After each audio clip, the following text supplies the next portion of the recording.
എല്ലാവർക്കും നമസ്കാരം. നാളെ നമ്മുടെ പാലക്കാട് മുതൽ, അതായത് തൃശ്ശൂർ മുതൽ രണ്ടാം ഘട്ട വോട്ടെടുപ്പാണ്. തൃശ്ശൂർ മുതൽ കാസർഗോഡ് ജില്ല വരെ എല്ലാവരും എല്ലാ തിരക്കുകളും മാറ്റിവെച്ച് നമ്മുടെ മൗലികാവകാശമായ വോട്ട് ചെയ്യൽ എന്ന് പറയുന്നത് നാളെ എല്ലാവരും നിർബന്ധമായിട്ടും ചെയ്യണം. ഒരുപാട് പേർക്ക് വോട്ടർ ലിസ്റ്റ് പേരില്ല, കാര്യങ്ങൾ ആഡായിട്ടുള്ളത് എല്ലാം അറിയാം.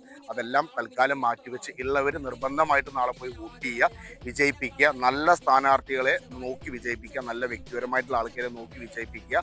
നല്ല രീതിയിലുള്ള പോളിംഗ് എല്ലാവരും വരുത്തുക. കാരണം രാഷ്ട്രീയത്തിൽ നമ്മൾ ഇടപെട്ടില്ലെങ്കിലും രാഷ്ട്രീയം നമ്മുടെ ജീവിതത്തിൽ പല രീതിയിലും ഇടപെടുന്നുണ്ട്. ആ ഒരു കാര്യം കണക്കാക്കിയിട്ട് നമുക്ക് തിരുത്താനുള്ള ഒരു അവസരമാണ്. നമുക്ക് ഈ പറയുന്ന പോലെ 5 വർഷത്തിൽ കൂടുമ്പോൾ നമുക്ക് കിട്ടുന്ന, അല്ലെങ്കിൽ നമുക്ക് വില വരുന്ന ഒരു ദിവസം കൂടിയാണ് നാളെ. ഇതുവരെ നിങ്ങൾ കാണാത്ത ഒരുപാട് പേര് നിങ്ങളുടെ വീട്ടിലോട്ട് വോട്ട് അഭ്യർത്ഥിച്ച് വന്നിട്ടുണ്ടാവും.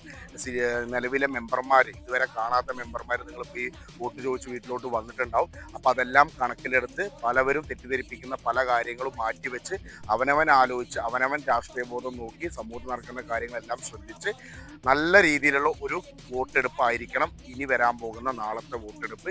കാരണം ഒരു 5 വർഷം മുന്നേ എന്ന് പറയുമ്പോൾ നമുക്ക് സോഷ്യൽ മീഡിയ എല്ലാ കാര്യങ്ങളൊന്നും ഡയറക്റ്റ് അറിയാത്തൊരു കാലഘട്ടമായിരുന്നു.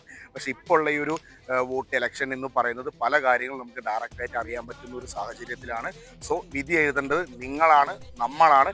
ആ വിധി കറക്റ്റായി എഴുതി നമ്മുടെ പഞ്ചായത്തിൻ്റെയും ജില്ലയുടെയും ബ്ലോക്കിൻ്റെയും സംസ്ഥാനത്തിൻ്റെയും എല്ലാ ഇനി വരുന്ന MP MLA ഇലക്ഷൻ എല്ലാത്തിൻ്റെയും വിധി നമ്മളിനി കറക്റ്റായി എഴുതി നമ്മുടെ സമൂഹത്തിൽ നല്ലൊരു വികസനം കൊണ്ടുവരാൻ എല്ലാവരും തയ്യാറാവണം. അപ്പോൾ അതോടൊപ്പം തന്നെ നമ്മൾ ഈ പറയുന്ന പോലെ എല്ലാ രാഷ്ട്രീയ പാർട്ടികളുടെയും ഒരു വീഡിയോ ടേക്ക് ചെയ്തിട്ട് നമ്മൾ ഈ പറയുന്ന പോലെ ഒരു ഇലക്ഷന് മുന്നായിട്ട് നമ്മളൊരു പോളിംഗ് നടത്തണമെന്ന് വിചാരിച്ചിട്ടുണ്ടായിരുന്നു. അപ്പോൾ സമയത്തിൻ്റെ കുറവ് മൂലം അത് പറ്റിയിട്ടുണ്ടായിരുന്നില്ല. പക്ഷേ ഒരു രാഷ്ട്രീയ പാർട്ടികളല്ലാത്ത പൊതു സമൂഹത്തിനോട് കുറേ പേരോട് അഭിപ്രായം ചോദിച്ചിട്ടുണ്ട്. ആ അഭിപ്രായത്തിൻ്റെ വീഡിയോ ആയിട്ട് ഇനി പറളി പഞ്ചായത്തിൽ 5 വർഷം ഇനി ഏത് പാർട്ടി ഭരിക്കും എന്നുള്ളതിൻ്റെ ഒരു ചെറിയ വീഡിയോ ആയിട്ട് ഞാനൊരു വൈകുന്നേരം വരുന്നുണ്ട്. അതിൻ്റെ കൂടെ തന്നെ ഒരു ചലഞ്ചും നിങ്ങളോട്ട് തരുന്നുണ്ട്. അപ്പോൾ മാക്സിമം എല്ലാവരും അക്കൗണ്ട് ഫോളോ ചെയ്യുക, വീഡിയോസ് ഷെയർ ചെയ്യുക, കമൻറ്റ് ചെയ്യുക. ഈ പറയുന്ന പോലെ നാളത്തെ വോട്ട് ആരും മറക്കരുത്. എല്ലാവരും തിരക്ക് മാറ്റി വെച്ച് വോട്ട് ചെയ്യാൻ എല്ലാവരും ശ്രമിക്കുക. ഓക്കെ.